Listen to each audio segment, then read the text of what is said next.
ગુજરાત સહિત આ બધા જ રાજ્યો રણમાં ફેરવાઈ જશે, કારણ કે સુપ્રીમ કોર્ટે એવો ચુકાદો આપ્યો છે કે રાજસ્થાનમાં આવેલી અરવલ્લી પર્વતમાળા કે જે હિમાલય કરતા પણ વર્ષો જૂની છે તેને ખનન માફિયાઓને સોંપી દેવામાં આવશે। આ ચુકાદા પાછળ ન માત્ર સુપ્રીમ કોર્ટનો હાથ છે, પરંતુ ભારત સરકારની જે પર્યાવરણ મિનિસ્ટ્રી છે તેનો સૌથી મોટો હાથ છે।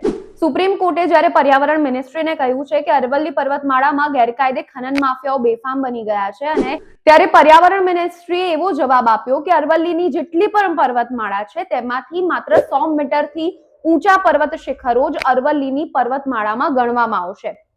એટલે કે 100 મીટરથી નાના જે શિખરો છે તે બધાને પર્યાવરણ મિનિસ્ટ્રી પોતે ખનન માફિયાઓને સોંપી રહી છે। પણ મહત્વનો મુદ્દો જે છે કે અરવલ્લીની પર્વતમાળામાં 8% જેટલા શિખરો છે કે જે 100 મીટરથી ઊંચા છે, એટલે કે 92% શિખરોને તોડી દેવામાં આવશે।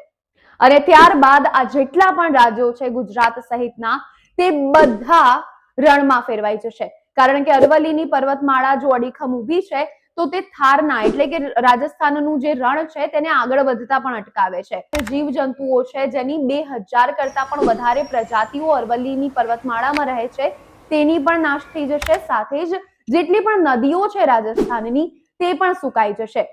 પર્યાવરણ મિનિસ્ટ્રીનું કહેવું છે કે વિકાસ કરવામાં આવશે, પણ વિકાસ શું કુદરતને ખનન કરીને કુદરતને નુકસાન પહોંચાડીને જ કરવામાં આવે? તમારું શું કહેવું છે કમેન્ટમાં જણાવજો, અને આવી જ ઇન્ફોર્મેશન માટે ફોલો કરવાનું ન ભૂલતા।